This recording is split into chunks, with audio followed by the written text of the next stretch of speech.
రామాయణం. జై శ్రీరామ్.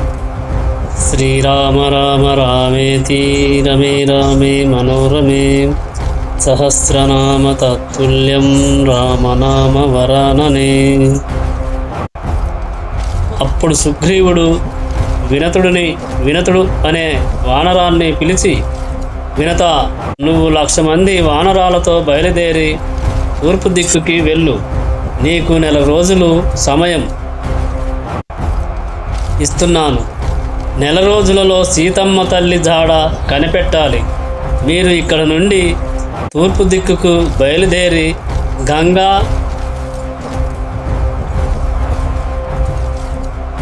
గంగాసరము, కౌశికి, యమున, సరస్వతి, సింధు మొదలైన నదులని వాటి తీరములలో ఉన్న ప్రాంతాలని అన్వేషించండి. బ్రహ్మమాల, విదేహ, మాలవ, కాశీ, కోవల, మాగధ, పుండ్ర, అంగ దేశములలో ఉండే పట్టణాలని, జానపదాలని వెతకండి. వెండి గనులు కలిగిన ప్రదేశాలు అక్కడ ఉన్నాయి. ఆ ప్రదేశాలన్నీ వెతకండి. సముద్రాలలో గల పర్వతాలు, వాటి మధ్యలో గల ద్వీపాలు, అందులో ఉన్న నగరాలు, మందరాచల శిఖరము మీద కలిగినటువంటి గ్రామాలలో నివసిస్తున్న జనుల యొక్క ఇల్లు. అక్కడ కొంతమందికి చెవులు ఉండవు, కొంతమందికి పెదవులు చెవుల వరకు వ్యాపించి ఉంటాయి, కొంతమందికి జుట్టు చెవుల వరకు పడి ఉంటుంది. వాళ్ళందరూ చాలా భయంకరమైన నరభక్షకులు. వారు నీళ్ళల్లో ఉంటారు. మీరందరూ ప్రతి చోట సీతమ్మని వెతకండి. అలా కొంత దూరం వెళితే యవద్వీపం కనబడుతుంది. అది రత్నములతో నిండి ఉంటుంది. మీరు అక్కడ వెతకండి. తరువాత సువర్ణద్వీపం, రూపక ద్వీపం ఉంటాయి అని అవి బంగారము, వెండి గనులకు నిలయమైనటువంటివి. అది దాటితే శిఖరం అనే పర్వతం కనబడుతుంది. ఆ పర్వతం అంతా వెతకండి. కొందరు వెళ్ళాక సోనా నది కనబడుతుంది. కొంత దూరం వెళ్ళాక సోనా నది కనబడుతుంది. ఆ నది చాలా లోతుగా ఎర్రటి నీటితో ఉంటుంది. ఆ ప్రదేశంలో సిద్ధులు, చారులు విహరిస్తూ ఉంటారు. అక్కడున్న ఆశ్రమాలలో, తపోవనాలలో సీతమ్మని ఉంచాడేమో వెతకండి. తరువాత ఇక్సు సముద్రం వస్తుంది. అందులో మహాకాయులైన అసురులు ఉంటారు. వారు ఆకలిని తీర్చుకోవడానికి ప్రాణాలు నీడని పట్టి భక్షిస్తుంటారు. అది దాటాక లోహితము అనే మధు సముద్ర తీరాన్ని చేరుకుంటారు. అక్కడ బురుగు వృక్షములు చాలా సంఖ్యలో పెరిగి ఉంటాయి. అందుకని ఆ ద్వీపాన్ని శాల్మలి ద్వీపం అంటారు. అక్కడున్న గిరి శిఖరాలకి మందేహులు అనే రాక్షసులు తలక్రిందులుగా వేలాడుతూ ఉంటారు.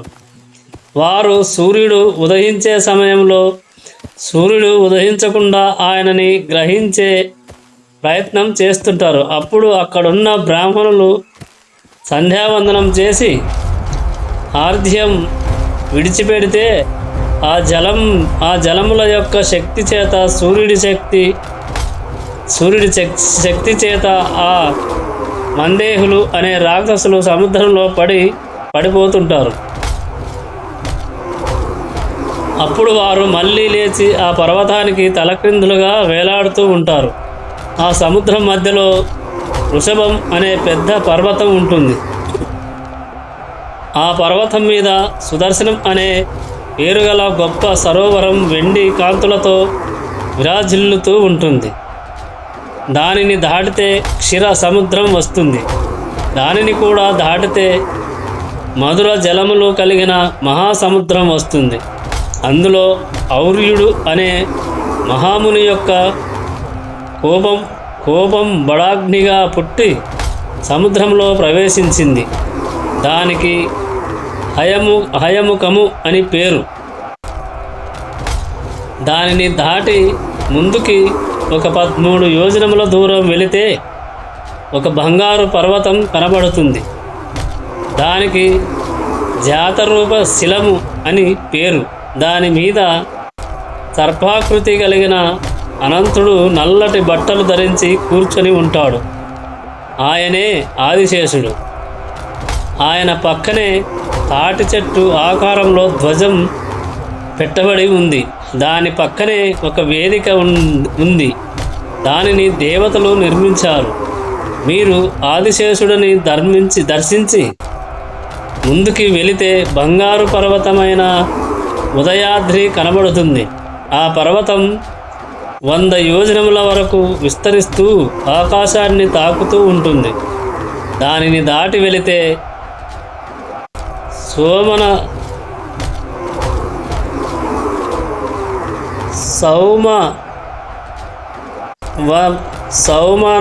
సౌమానపం అనే దృఢమైన బంగారు శిఖరం ఉంటుంది. అక్కడే బ్రహ్మంగారు భూమండలానికి ద్వారాన్ని ఏర్పాటు చేశారు. అక్కడే సూర్యుడి మొదటి కిరణ ప్రసారం ప్రారంభమవుతుంది. అది దాటి వెళితే కటిక చీకటి. ఇక్కడి దాకా అంగుళం విడిచిపెట్టకుండా సీతమ్మ జాడ వెతకండి. కాబట్టి తూర్పు దిక్కుకి వెళ్ళే వానరాలు సిద్ధం కండి అన్నాడు సుగ్రీవుడు. తర్వాత సుగ్రీవుడు, నీలుడు, హనుమంతుడు, జాంబవంతుడు, సుహోత, శరారి, శరగుల్ముడు, గజుడు, గవాక్షుడు, గవయుడు, మైంధుడు, ద్వివిధుడు, గంధమానుడు, ఉల్కాముఖుడు, అనంగుడు, హంతాశరుడు,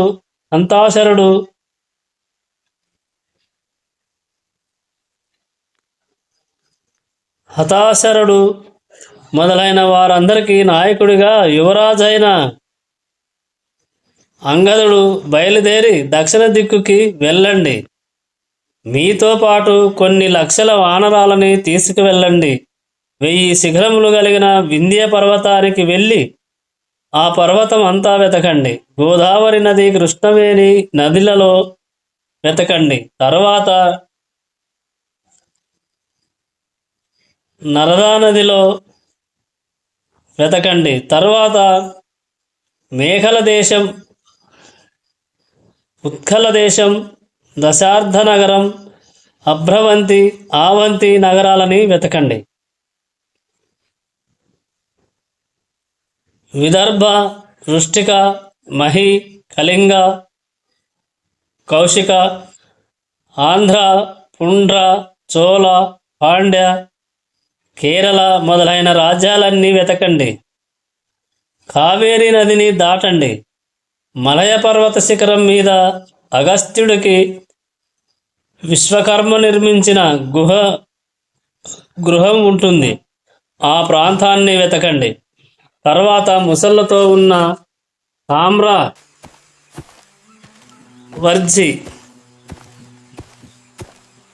తామ్రవర్ణి నదిలో వెతకండి. ఆ తర్వాత సముద్రం వస్తుంది. ఆ సముద్రంలోకి చొచ్చుకుపోయిన శిఖరములతో మహేంద్రగిరి పర్వతం కనబడుతుంది. ఆ సముద్రానికి 100 యోజనముల అవతల ఒక ద్వీపం ఉంది. దానిని కాంచన లంక అంటారు. ఆ లంకా పట్టణాన్ని రావణుడనే 10 తలల రాక్షసుడు పరిపాలిస్తున్నాడు. అక్కడ మీరు చాలా జాగ్రత్తగా వెతకాలి. ఆ తర్వాత సముద్రాన్ని దాటితే పుష్పితము అనే పర్వతము కనబడుతుంది. అది దాటితే సూర్యవత్తు, వైద్యుతం అనే పర్వతాలు కనబడతాయి. ఆ పర్వతాల మీద ఉండే చెట్లకి కాచిన పళ్ళు చాలా బాగుంటాయి, అవి తినండి. ఆ తరువాత కుంజరం అనే పర్వతం కనబడుతుంది. దాని మీద విశ్వకర్మ అగస్త్యుడికి బ్రహ్మాండమైన భవనం నిర్మించాడు. అలా ముందుకు వెళితే భగవతి అనే నగరం వస్తుంది. అందులో విషంతో కూడుకున్న పాములు ఉంటాయి. అక్కడే సర్పాలకి రాజైన వాసుకి ఉంటాడు.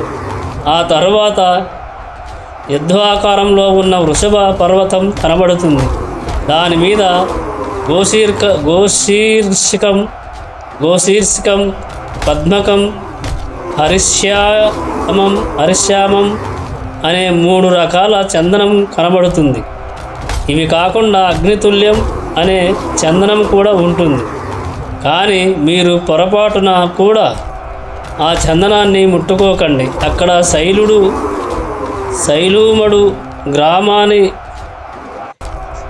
గ్రామని శిక్షకుడు, శకుడు, భద్రుడు అనే 5 గంధర్వరాజులు పరిపాలన చేస్తుంటారు. బభ్రువు అనే 5 గంధర్వరాజులు పరిపాలన చేస్తుంటారు. మీరు వారికి నమస్కారం చేసి ముందుకు వెళితే పృథ్వీకి చివరన పుణ్యం చేసుకున్నవారు స్వర్గానికి వెళ్ళేవారు కనబడతారు. అది కూడా దాటిపోతే పితృలోకం వస్తుంది. ఇక అది దాటితే యమధర్మరాజు యొక్క సామ్రాజ్యం ఉంటుంది. అక్కడ పాపులు ఉంటారు. మీరు అది దాటి వెళ్ళలేరు.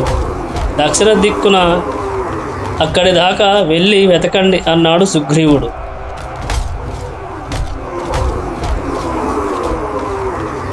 నాకు ఎక్కడ ఆహారం నీరు దొరకలేదు. అటువంటి సమయంలో తడిరెక్కలతో పక్షులు ఈ గుహలో నుండి బయటకు రావడం చూశాము. ఇక్కడ నీళ్లు దొరుకుతాయనే ఆశతో మేము ఈ గుహలోకి ప్రవేశించాము. సీతమ్మ జాడ మాకు చెప్పగలవా అని అడిగాడు.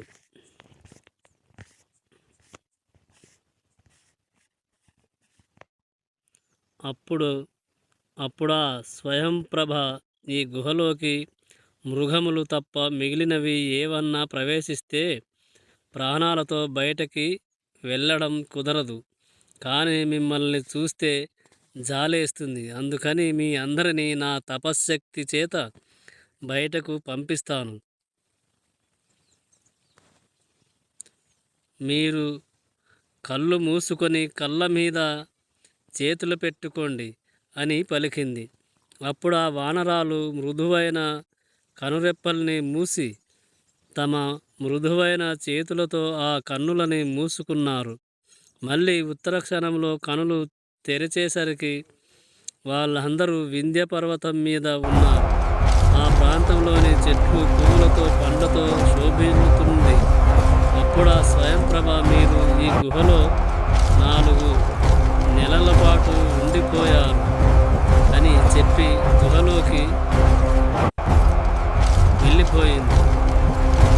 ఆ గుహలో వానరాలు గడిపింది కొంత సమయమే. అయినా ఆ గుహలో ఉన్నంతసేపు వాళ్ళకి కాలం తెలియలేదు. అప్పుడు ఆ అంగదుడు మనం అశ్వయుజ మానంలో బయలుదేరాము. కానీ ఇప్పుడు వనంతకాలం వచ్చింది. మనం అశ్వయుజ మాసంలో బయలుదేరాము. కానీ ఇప్పుడు వసంతకాలం వచ్చింది. మనల్ని 1 నెలలో తిరిగి వచ్చేయమని సుగ్రీవుడు చెప్పాడు. కానీ మనం కొన్ని నెలలు దాటిపోయాం. ఆలస్యం అయితే అయ్యింది. కానీ ఇందులో సీతమ్మ జాడ తెలిసినవాడు ఎవడన్నా ఉన్నాడా? ఎవడూ లేడు. సుగ్రీవుడు చాలా క్రోధ స్వరూపుడు. సుగ్రీవుడు ఎలాంటి వాడో నాకు తెలుసు. ఆయన నన్ను ఇష్టంగా యువరాజుని చేయలేదు. రాముడు చేయమన్నాడని నన్ను యువరాజుని చేశాడు.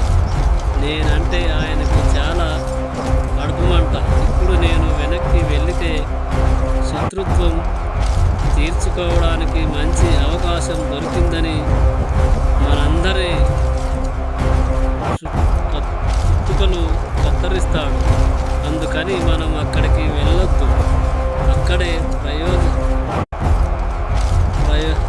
ప్రయోపవేశం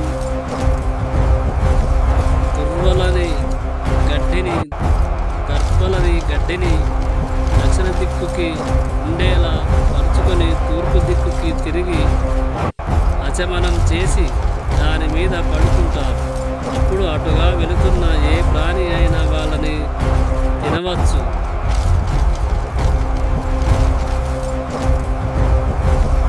ఇక్కడే ప్రవేశం చేసి చనిపోదాం, నేను వెనక్కి రాను అన్నాడు.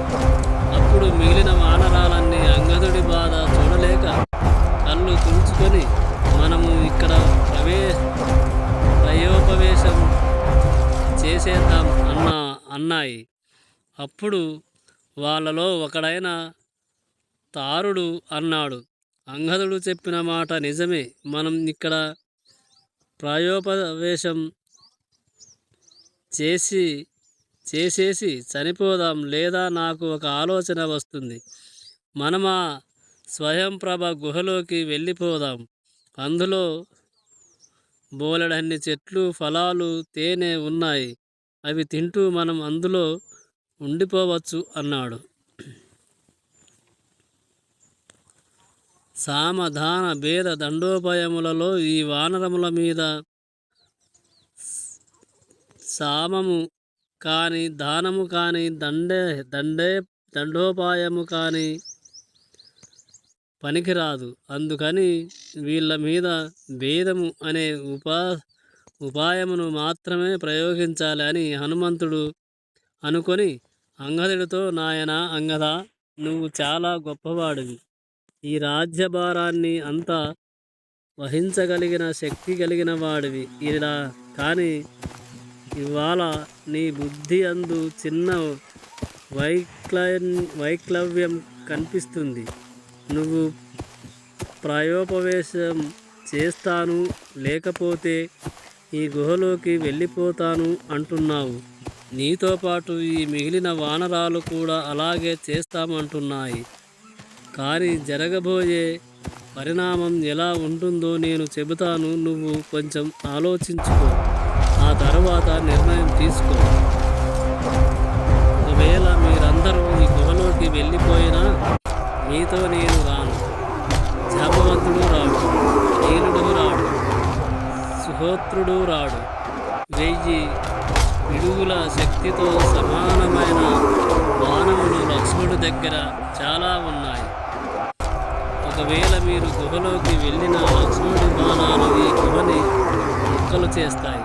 అప్పుడు మీరు ఎలా బ్రతుకుతారు? ఒకవేళ మీరందరూ గుహలోకి వెళ్ళిన కొంతకాలానికి మిగిలిన వానరాలకి తమ భార్య, పిల్లలు గుర్తుకొస్తారు. అప్పుడు వారు నిన్ను విడిచిపెట్టి వెళ్ళిపోతారు. అప్పుడు నువ్వు బంధువు అన్నవాడు లేకుండా ఒక్కడివే అయిపోతావు. ఆనాడు ఒక చిన్న గడ్డి పరక కదిలినా నువ్వు భయపడతావు. నువ్వు అన్నట్టు సుగ్రీవుడు అసత్యవాది కాదు, ఆయన కూడా సమ్మతించాడు. కనుకనే నీకు యువరాజ పట్టాభిషేకం చేశాడు. నువ్వు తిరిగొచ్చి పరిపాలన చెయ్యి. అన్నిటినీ మించి సుగ్రీవుడికి సంతానం లేదు. నువ్వే ఈ రాజ్యానికి వారసుడివి. నా మాట నమ్ము. సుగ్రీవుడు నీకు ఎన్నడూ అపాయము కలిగించడు. తిరిగి వెళ్ళి జరిగిన విషయాలని సుగ్రీవుడికి చెబుదాం అన్నాడు. అప్పుడు అంగదుడు, ఆనాడు మా నాన్న దుందుబిని చంపడానికి ఒక బిలంలోకి ప్రవేశించాడు. కానీ సుగ్రీవుడికి రాజ్యం మీద ఉన్న కాంక్ష చేత మా నాన్న తిరిగి రాకుండా ఉండడం కోసమని ఆ బిల ద్వారానికి ఒక శిలని అడ్డుపెట్టాడు. మా నాన్న బతికున్నాడని తెలిసి కూడా మా అమ్మని తన భార్యగా అనుభవించాడు. నా యందు కుమారుడున్న ప్రేమ సుగ్రీవుడికి ఎన్నడూ లేదు. నేను తిరిగొస్తే సాకు దొరికిందని నన్ను చంపుతాడు. సుగ్రీవుడి చేతిలో మరణించడం కన్నా ప్రాయోపవేశం చేసే మరణించడం నాకు ఇష్టం. మీరు వెళ్ళి నేను నా పినతండ్రికి, నా తల్లికి పెద్దలకి నమస్కారం చేశానని చెప్పండి అని చెప్పి ప్రాయోపవేశం చేయడం కోసమని దర్భల మీద పడుకున్నాడు. అప్పుడా మిగతా వానరాలు కూడా అంగదుడిలాగానే దర్భల మీద పడుకున్నారు. అలా కింద పడుకున్నవారు రామ కథని గురించి మాట్లాడడం మొదలుపెట్టారు. వీళ్ళందరూ రామకథ చెప్పుకుంటూ ఉండగా అక్కడున్న కొండ శిఖరం మీదికి ఒక పెద్ద పక్షి వచ్చింది. కానీ దానికి రెక్కలు లేవు. ఆ పక్షి ఇంతమంది వానరాలని చూసి, ఆహా, ఏమి నా అదృష్టం, ఒకడిని తింటే మిగిలిన వారు పారిపోతారు, కానీ వీళ్ళు ప్రాయోపవేశం చేస్తున్నారు కనుక ఎవరు కదలరు, మెల్లగా ఒక్కొక్కరిని తినవచ్చు అని ఆ పక్షి అనుకుంది. ఆ వానరాలు చెప్పుకుంటున్న రామకథ వింటున్న ఆ పక్షి గట్టిగా ఒక మాట అని పలికింది. నా మనస్సు కంపించిపోయేటట్టుగా నా సోదరుడైన జటాయువు రావణుడి చేత వధించబడ్డానన్న మాట చెప్పినవాడు ఎవడురా?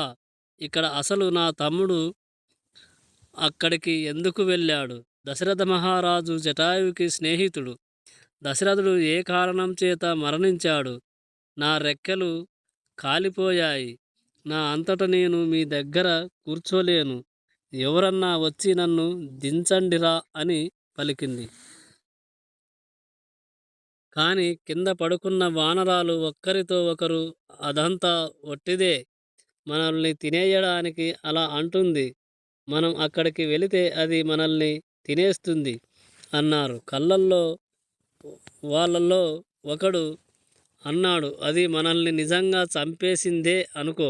మనం ప్రాయోపవేశం చేస్తున్నాం కదా, మరి దానిని తేవడానికి భయం ఎందుకు? వెళ్ళి తీసుకురండి అన్నాడు. అప్పుడు అంగదుడు వెళ్ళి ఆ పక్షిని తీసుకొచ్చాడు. అప్పుడు ఆ వానరాలన్నీ ఆ పక్షి చుట్టూ చేరాయి. అప్పుడు ఆయన, అసలు మా జటాయువు ఏమయ్యాడు అని అడిగాడు. అంగదుడు మళ్ళీ రామకథ చెప్పడం ప్రారంభించాడు. అంగదుడు రామకథ మొత్తం చెప్పి నువ్వు ఎవరు అని ఆ పక్షి ప్రశ్నించాడు. అప్పుడు ఆ పక్షి, సంపాతి అనబడే నేను జటాయువు సోదరులము. సూర్యుడు ఉదయించినప్పటి నుండి అస్తమించేలోపు ఆయనతో సమానంగా ప్రయాణం చేయాలని మేము ఒకనాడు పందెం వేసుకున్నాము. అనుకున్న ప్రకారం నేను జటాయువు సూర్యుడి వెనకాల వెళ్ళిపోతున్నాను. అలా వెళుతుండగా మిట్ట మధ్యాహ్నం వేళ మేము సూర్యుడికి దగ్గరగా వచ్చాము. అప్పుడు ఆ సూర్యుడి వేడిని భరించలేక జటాయువు స్పృహ తప్పి కింద పడిపోతున్నాడు. పెద్దవాడిని కనుక తమ్ముడిని రక్షించాలని నేను నా రెక్కలని జటాయువుకి అడ్డంగా పెట్టాను. అప్పుడు ఆ సూర్యుడి వేడికి నా రెక్కలు కాలిపోయి వింధ్య పర్వతం మీద పడిపోయాను. కానీ నా తమ్ముడు ఎటు వెళ్ళిపోయాడో నాకు తెలియదు. మళ్ళీ ఇంతకాలానికి మీ వలన నా తమ్ముడి గురించి విన్నాను. నా తమ్ముడు చనిపోయాడన్న వార్త వినడం వలన నాకు చాలా బాధ కలుగుతుంది. చనిపోయిన నా తమ్ముడికి జలస్మరణ ఇవ్వాలి అనుకుంటున్నాను, కానీ నేను ఎగరలేను. మీరు నన్ను తీసుకెళ్ళి ఆ సముద్రం జలాల దగ్గర దించండి. నేను నా తమ్ముడికి తర్పణాలు ఇస్తాను అన్నాడు. సంపాతి కోరిక మేరకు వారు ఆయనని సముద్ర తీరానికి తీసుకువెళ్లారు. ఆయన అక్కడ జటాయువుకి తర్పణలు సమర్పించారు. మళ్ళీ వెనక్కి తిరిగి వచ్చాక ఆ వానరులు సంపాతితో, జటాయువు రామకార్యంలో సహాయం చేశాడు, నువ్వు కూడా రామకార్యంలో ఏమన్నా సహాయం చేయగలవా? నీకు సీతమ్మ జాడ ఏమన్నా తెలుసా అని అడిగారు. తర్వాత సుగ్రీవుడు మహేశ్వరుడిని పిలిచి ఆయనకి నమస్కరించి, మీతో పాటు మారీచి మహర్షి యొక్క కుమారుడైన ఆర్భిమంతుడు, ఆర్చిర్మాల్యుడు మొదలైన వానరాలని తీసుకొని పడమర దిక్కుకి వెళ్ళండి. అప్పుడు మీరు సౌరాష్ట్ర బాహ్లిక చంద్ర చిత్ర కురు పాంచాల, కోసల, అంగ, మగధ, ఆవంతి, గాంధార, ఆంభోజ మొదలైన రాజ్యాలు, పట్టణాలు, గ్రామాలు వెతకండి. అలాగే మురుచిపురం, జటాపురం కనబడతాయి. వాటిని కూడా వెతకండి. సింధు సాగర సంగమ స్థానంలో 100 శిఖరాలతో పెద్ద చెట్లతో సోమగిరి అనే పర్వతం కనబడుతుంది. మీకు ఆ పర్వతం మీద రెక్కలున్న సింహాలు కనబడతాయి.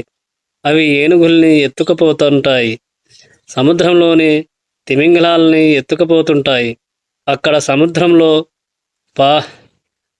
పారియాత్రం అనే పర్వతం ఉంటుంది. అది 100 యోజనాల విస్తీర్ణంలో ఉంటుంది. దాని మీద 24 కోట్ల గంధర్వులు ఉంటారు.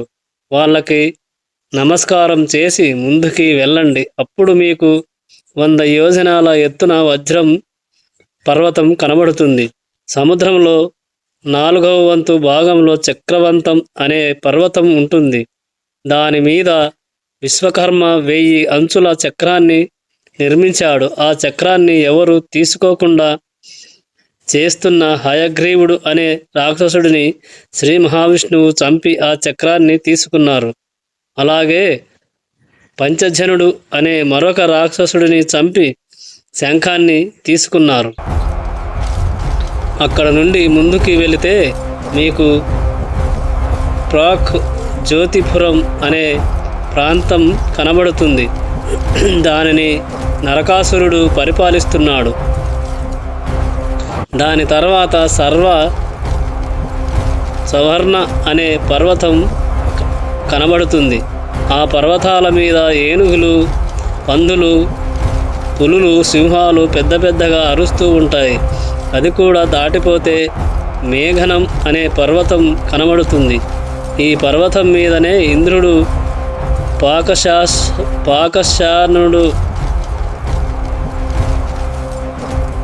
పాకశాసనుడు అనే రాక్షసుడిని సంహరించి దేవతల చేత అభిషక్తుడయ్యాడు.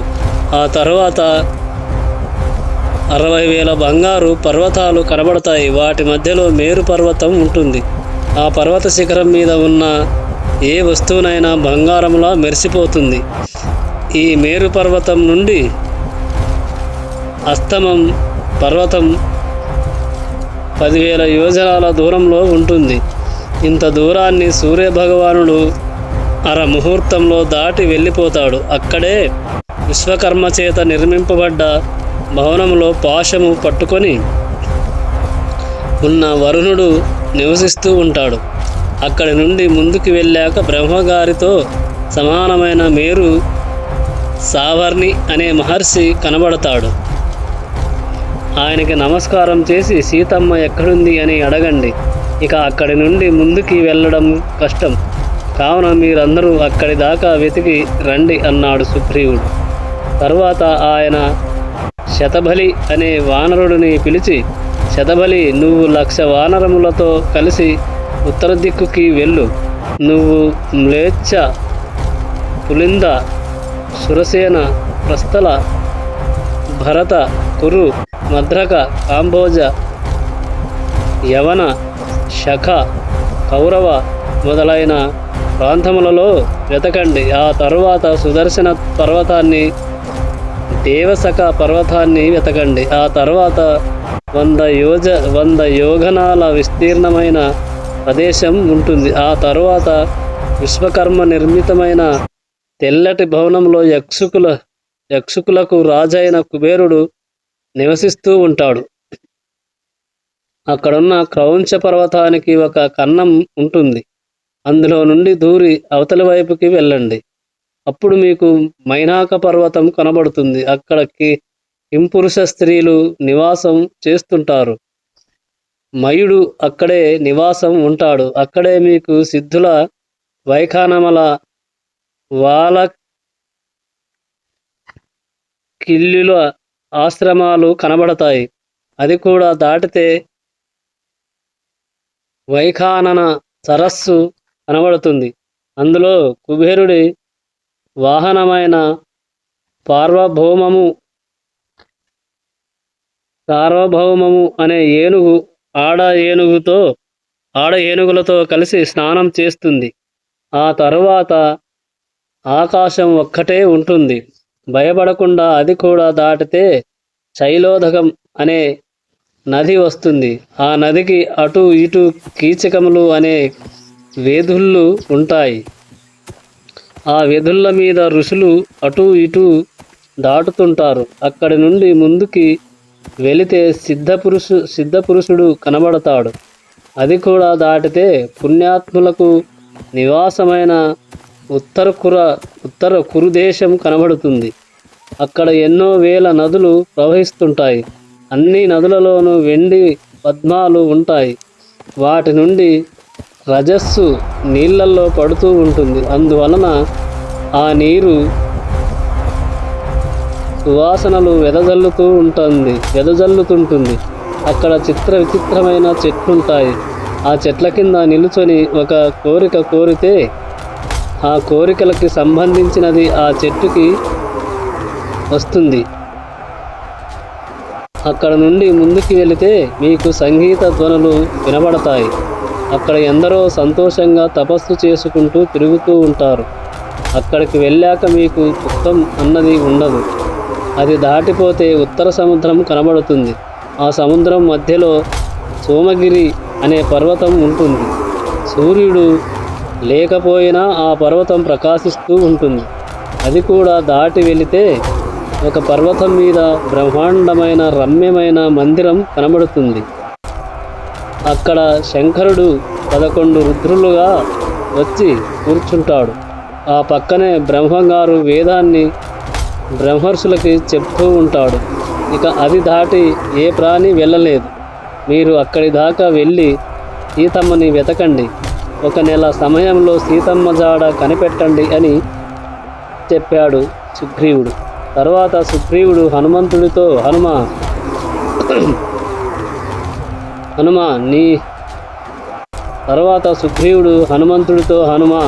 నీకున్న పరాక్రమము, నీకున్న తేజస్సు, నీకున్న వేగము, నీకున్న బుద్ధి ఈ భూమండలంలో ఏ ప్రాణికి లేవు. నీ తండ్రి వాయుదేవుడికి ఎటువంటి గమనశక్తి ఉందో నీకు అటువంటి గమనశక్తి ఉంది. అందుకని నేను నీ మీదే ఆశ పెట్టుకుంటున్నాను. ఎలాగైనా సీతమ్మ జాడ నువ్వు కనిపెట్టాలి అన్నాడు. ఇన్ని కోట్ల వానరులు ఉండగా సుగ్రీవుడు కేవలం హనుమంతుడితో ఇలా చెప్పడం వలన రాముడికి హనుమంతుడికి మీద నమ్మకం ఏర్పడింది. అప్పుడు ఆయన హనుమంతుడితో, నాయనా, నువ్వు సీత దగ్గరికి వెళ్ళగానే వానర రూపంలో ఉన్న నిన్ను చూసి రాక్షసుడు అనుకొని భవంగా పెట్టుకుంటుందేమో. అందుకని నీకు ఈ ఉంగరము ఇస్తున్నాను. ఈ ఉంగరాన్ని సీతకి చూపిస్తే ఆమె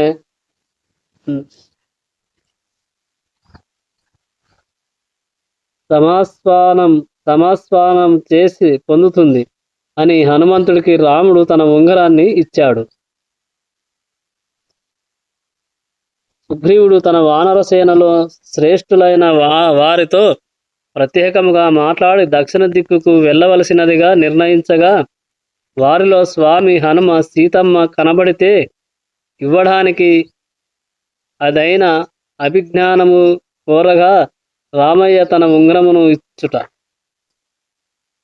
అప్పుడు హనుమంతుడు ఆ ఉంగరాన్ని తన తల మీద పెట్టుకొని రాముడికి సాష్టాంగ నమస్కారం చేసి బయలుదేరడానికి సిద్ధపడ్డాడు. సుగ్రీవుడు వానరులందరినీ బయలుదేరండి అని ఆదేశించాడు. అప్పుడు ఆ వానరాలు చాలా సంతోషంగా కేకలు వేశారు. వాళ్ళలో ఒకడు, ఒరేయ్, మీరందరూ ఎందుకురా, నేనొక్కడనే సీతమ్మ జాడ కనిపెట్టేస్తాను అని అంటున్నాడు. మరొకడు, నేను భూమిని చీల్చేస్తానురా అని అంటున్నాడు. ఇంకొకడు, నేను సముద్రాలని కలిపేస్తాను అని, మరొకడు, నేను పర్వతాలని కుదిపేస్తాను అని అంటున్నాడు.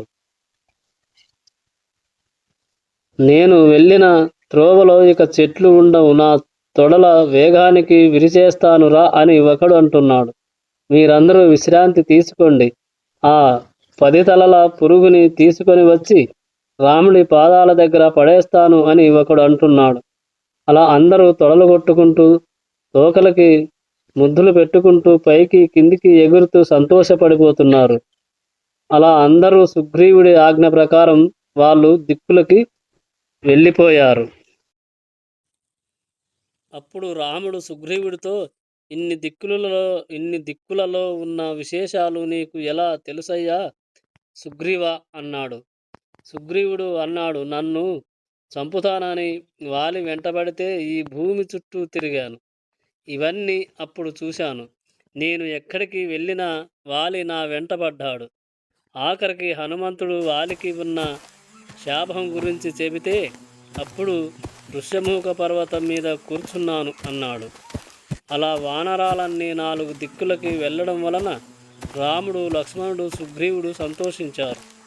సుగ్రీవుడి ఆజ్ఞ ప్రకారం 4 దిక్కులకి వెళ్ళిన వానరములలో 3 దిక్కులకి వెళ్ళిన వానరములు 1 నెల రోజుల తర్వాత వెనక్కి తిరిగి వచ్చేశాయి. వారు అన్ని ప్రాంతాలని వెతికిన సీతమ్మ జాడ ఎక్కడ కనపడలేదు. దక్షిణ దిక్కుకి వెళ్ళిన వానరములు వింధ్య పర్వతం దగ్గరికి వెళ్ళి ఆ పర్వతంలో ఉన్న చెట్లని, గుళ్ళని, సరస్సులని, మార్గ మధ్యలో ఉన్న నదులని, పట్టణాలని, గ్రామాలని అన్వేషిస్తూ వెళుతున్నారు. అలా కొంత దూరం వెళ్ళాక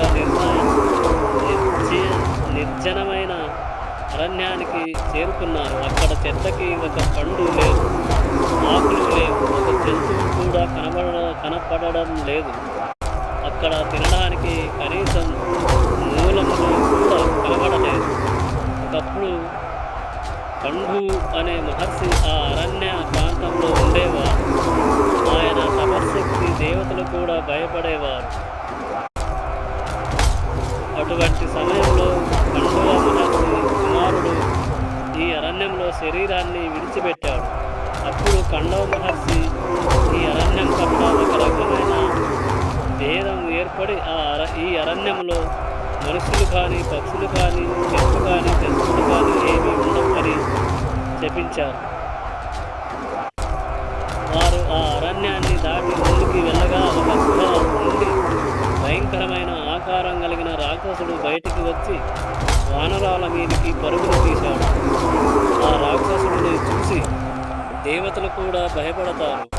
అలా వస్తున్న రాక్షసుడిని చూసిన అంగదుడు వస్తున్నది రావణుడే అనుకొని తన శక్తినంతా కూడబెట్టి అరచేతితో ఒక దెబ్బ కొట్టాడు. ఆ దెబ్బకి రాక్షసుడి నవరంధ్రముల నుండి రక్తము కారి కింద పడిపోయి మరణించాడు. అప్పుడు ఆ రాక్షసుడు ఉన్నటువంటి గుహని వెతికారు, కానీ ఎక్కడా సీతమ్మ జాడ కనపడలేదు. అలా వారు ఎన్ని ప్రాంతాలని వెతికినా ఏమీ ప్రయోజనం లేకపోయింది. వాళ్ళకి ఎక్కడ నీరు, ఆహారం దొరకలేదు. దాంతో వాళ్ళకి విపరీతంగా ఆకలి వేసింది. అప్పుడు వారు నలుదెక్కలతో ఎక్కడి నుంచన్నా పక్షులు వస్తున్నాయేమో అని వెతుకుతున్నారు. అప్పుడు వాళ్ళకి ఒక విలం నుండి తడి రెక్కలతో పక్షులు రావడం కనబడింది. వాటి వెనకాల కొన్ని జంతువులు తడి శరీరాలతో బయటకి వస్తున్నాయి. అప్పుడు ఆ వానరాలు గడ్డితో, లతలతో కప్పబడి ఉన్న ఆ బిలహంలోకి ప్రవేశించారు. లోపలికి వెళితే అంతా చీకటిగా ఉంది. అందుకని ఆ వానరాలు ఒకరి చేతులని ఒకరు పట్టుకొని మెల్లగా లోపలికి వెళ్ళారు.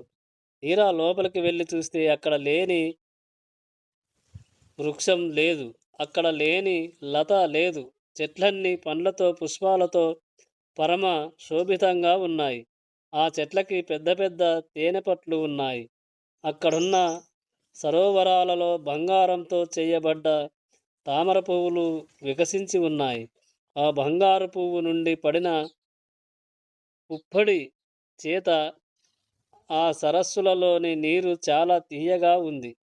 అక్కడ అంతస్తులతో కూడిన మేడలు ఉన్నాయి. ఒక అంతస్తు బంగారంతో, మరొక అంతస్తు వెండితో, మరొక అంతస్తు బంగారంతో, అలా అంతస్తులన్నీ బంగారం, వెండితో తాపడం చేయబడి ఉన్నాయి. ఎక్కడ చూసినా వజ్రాలు, పొదగబడ్డ బంగారు శయనాలు, ఆసనాలు ఉన్నాయి. ఆ వానరాలు ఈ ప్రాంతాన్ని చూసి ఆశ్చర్యపోయారు. అక్కడ సరోవరాలలో ఉన్న నీటిని తాగి దాహం తీర్చుకున్నారు.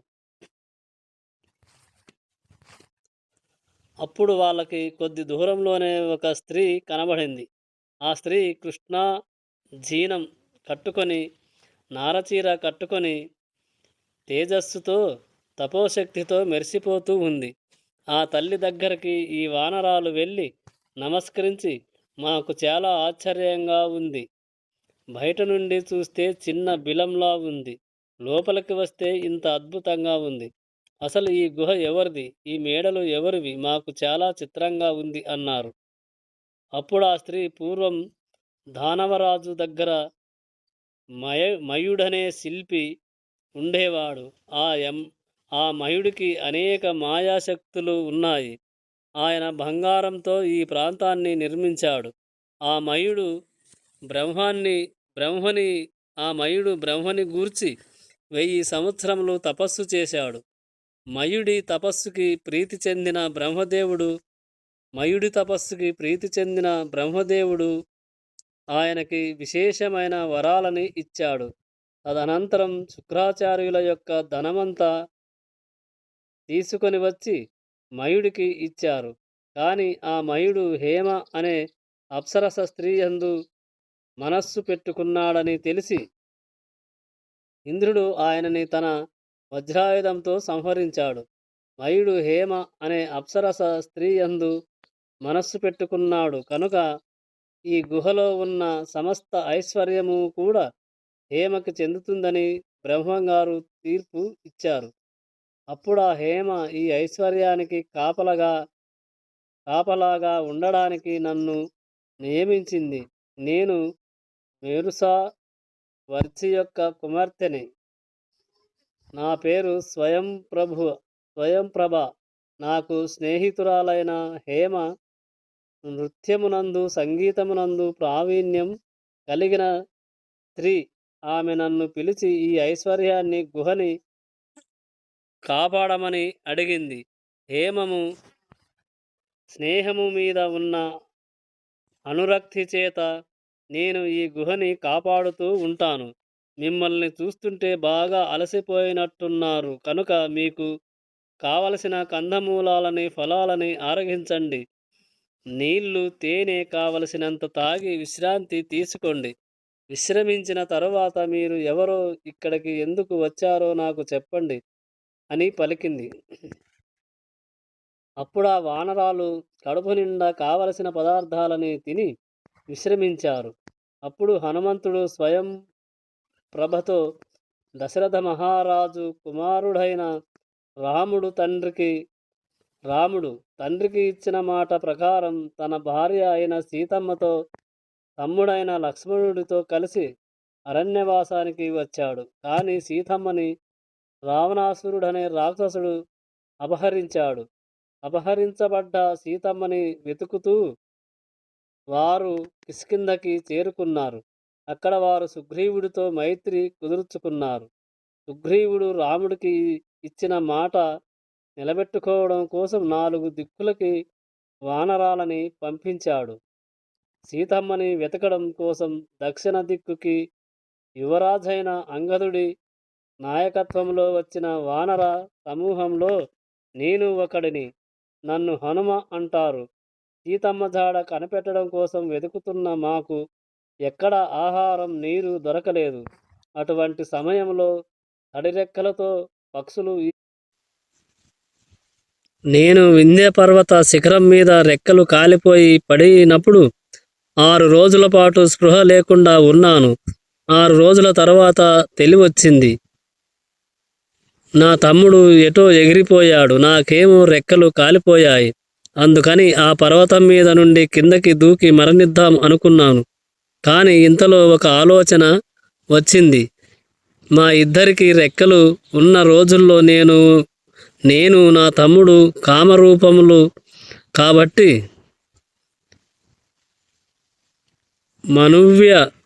మనుష్య రూపాన్ని పొందేవాళ్ళం. అక్కడ ఉండేటటువంటి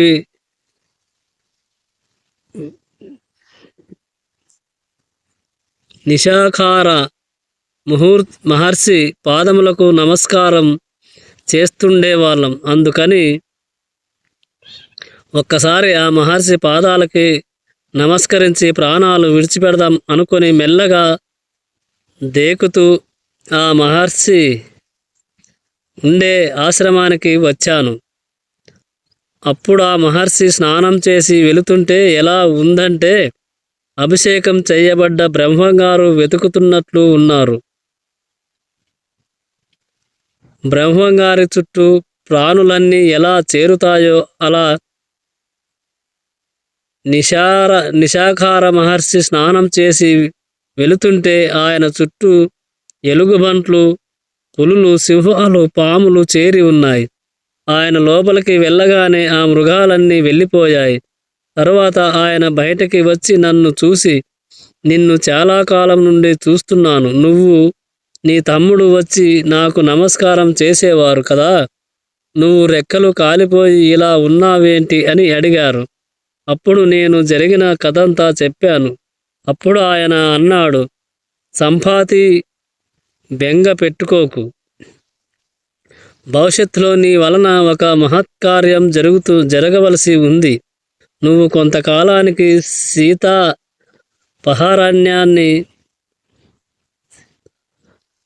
సీతావహారణ్యాన్ని చూస్తావు. ఈ సీతమ్మని అన్వేషిస్తూ వానరులు వస్తారు. వాళ్ళకి నువ్వు మాట సహాయం చెయ్యి. నేను నీకు అభయం ఇస్తున్నాను. అలా చేస్తే నీ కాలిపోయిన రెక్కలు మళ్ళీ వస్తాయి. నాకు కూడా రామలక్ష్మణులను చూడాలని ఉంది, కానీ అంతకాలం ఈ శరీరంలో ఉండాలని నాకు లేదు. ఈ శరీరాన్ని విడిచిపెట్టేద్దాం అనుకుంటున్నాను. నువ్వు మాత్రం ఈ కొండ మీదే వేచి ఉండు.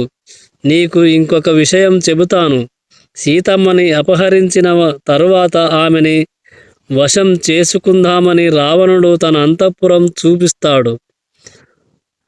దివ్యమైన భోజనం పెడతాడు. కానీ ఆ తల్లి కన్నెత్తి కూడా చూడదు, ఒక్క మెతుకు ముట్టదు. ఆ తల్లి కోసం దేవేంద్రుడు ప్రతిరోజు దేవతలు కూడా చూడనటువంటి దివ్యమైన పాయసాన్ని పంపిస్తాడు. కానీ సీతమ్మ ఆ పాయసాన్ని తినదు. ఆమె పైన ఉన్న పాయసాన్ని తీసి ఈ భూమండలంలో ఎక్కడైనా సరే రామలక్ష్మణులు బతికుంటే ఈ పాయాసం వారికి చెందుగాక. ఒకవేళ రామలక్ష్మణులు శరీరాలని విడిచిపెట్టి ఉంటే ఊర్ధ్వలోకములలో ఉన్న వాళ్ళకి ఈ పాయాసం చెందుగాక అని భూమి మీద పైన ఉన్న పాయాసాన్ని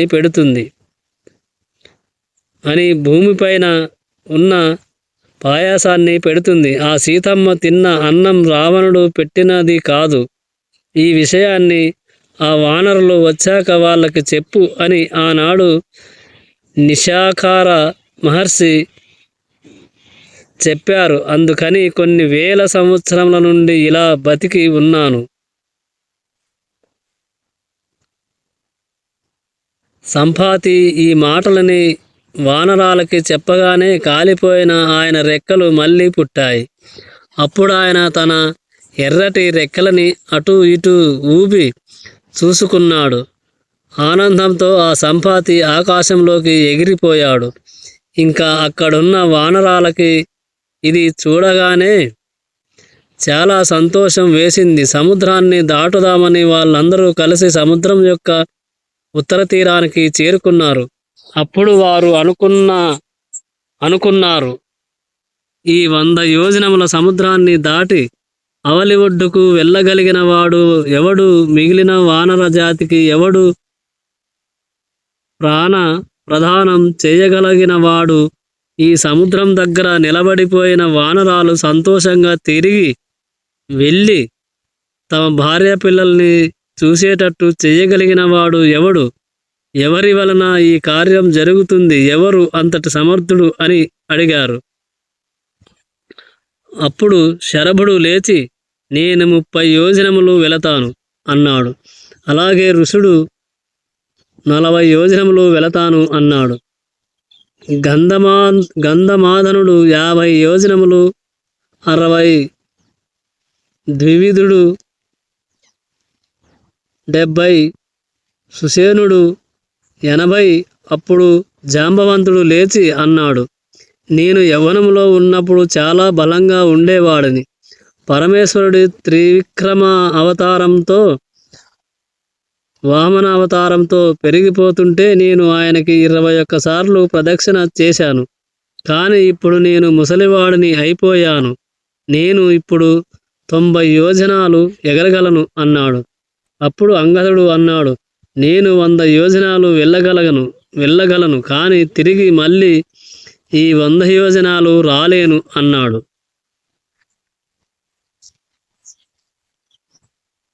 అప్పుడు జాంబవంతుడు, అయ్యో అది మహాపాపం ప్రభు. వెళ్ళి పని చేస్తుంటే ఆయనని సేవించేవారు హాయిగా కూర్చుంటే అది చాలా అసహ్యంగా ఉంటుంది. నువ్వు వెళ్ళకూడదు. నువ్వు మాకు పనిని పురమాయించాలి. ఎవరిని పంపాలో నాకు తెలుసు. వాడిని నేను పంపిస్తాను. మీరందరూ చూడండి అని ఒక్కడిగా కూర్చున్న హనుమంతుడి దగ్గరికి వెళ్ళి, ఏమయ్యా హనుమ, ఏమి తెలియని వాడిలా ఇలా కూర్చున్నావు? ఒకానొకప్పుడు అప్సరసలలో శ్రేష్ఠురాలైన పుంజిక స్థల అనబడే ఒక అప్సరస శాపవశం చేత కుంజరుడు అనే వానరానికి కుమార్తెగా జన్మించింది. ఆమెకి అంజన అని పేరు పెట్టారు. ఆమె నీ తండ్రి అయిన కేసరి యొక్క భార్య. నీ తల్లి కామరూపి అవడం చేత ఒకనాడు మనుష్య రూపం దాల్చి ఒక పర్వత శిఖరం మీద నిలబడింది. వాయువు ఆమెను చూసి మోహించి తన దీర్ఘమైన బాహువుల చేత గట్టిగా కౌగిలించుకున్నాడు. అప్పుడు ఆ తల్లి, ఎవడురా దుర్మార్గుడు నా పాతివ్రత్యాన్ని చెరవ చూస్తున్నాడు అని పలికింది. అప్పుడు ఆ వాయువు అన్నాడు, అమ్మా, బ్రహ్మంగారు మా తేజస్సులని వానర స్త్రీల యందు ప్రవేశపెట్టి వానరాలని సృష్టించమన్నారు. అందుకని నీ పాతివ్రత్యానికి భంగం కలగకుండా గొప్ప పరాక్రమము ఉన్నవాడు, బుద్ధిమంతుడు, నాతో సమానంగా దూకగలిగిన వాడు, ఎగరగలిగిన వాడై పుత్రుడు కేవలం నిన్ను నేను మానసికంగా చూసినంత మాత్రాన నీ కడుపు యందు జన్మించుచున్నాడు అన్నాడు. ఆ కారణం చేత నువ్వు జన్మించావు. నువ్వు పుట్టగానే ఆకాశంలో ఉన్న సూర్యుని చూసి తినే ఫలం అనుకొని ఆయనని పట్టుకోబోయావు. సూర్యుడి పదానికి అడ్డు వస్తున్నారని కోపమొచ్చి ఇంద్రుడు వజ్రాయుధం పెట్టి కొడితే నీ ఎడమ దవడ చొట్టబడి కింద పడ్డావు. చుట్టబడ్డ హనుమలు కలిగిన వాడివి. నిన్ను హనుమ అని పిలిచారు. నువ్వు అలా పడిపోవడం చేత నీ తండ్రి అయిన వాయుదేవుడికి కోపం వచ్చి భూమి మీద వీచడం మానేశాడు. అప్పుడు బ్రహ్మగారు పరుగున వచ్చి, గాలి వీచకపోతే సృష్టి ఆగిపోతుందని, హనుమా, ఏ అస్త్రము చేత ఏ శస్త్రము చేత నిన్ను ఎవరు బంధించలేరు అని వరం ఇచ్చారు. అలాగే ఇంద్రుడు నీకు స్వచ్ఛంద మరణవరం ఇచ్చాడు. నీ అంత నువ్వు సంకల్పం చేసి శరీరాన్ని విడిచిపెట్టాలి. కానీ నిన్ను పడగొట్టగలిగే పురుషుడు ఈ బ్రహ్మాండంలో ఎక్కడా ఉండడు. నేను ఎన్నో సందర్భాలలో సముద్రంలో ఉన్న పాముల్ని గరుత్మంతుడు తన్నుకుపోతుండగా చూశాను. నీ తండ్రి అయిన వాయుదేవుడు ప్రభంజనుడై వీస్తే పెద్ద పెద్ద చెట్ల యొక్క కొమ్మలని విరిచేస్తాడు. అటువంటి శక్తివంతుడైన వాయుదేవుడి కుమారుడవైన నీకు ఆ గమనశక్తి ఉంది. గరుత్మంతుడికి ఆ గమనశక్తి ఉంది. ఇవాళ కొన్ని కోట్ల వానరములు భవిత సౌభాగ్యము ప్రాణములు నీ చేతిలో ఉన్నాయి. నీ వీర్యమును, తేజస్సును, పరాక్రమమును ఒక్కసారి పుంజుకో. 100 యోజనముల సముద్రాన్ని అవలీలగా దాటి సీతమ్మ జాడ కనిపెట్టి ఇక్కడికి రా హనుమా, నీ శక్తిని చూపించు అని జాంబవంతుడు అన్నాడు. జై శ్రీరామ్. ఇక మిగతాది రేపటి వీడియోలో తెలుసుకుందాం. ఓం నమో నారాయణాయ.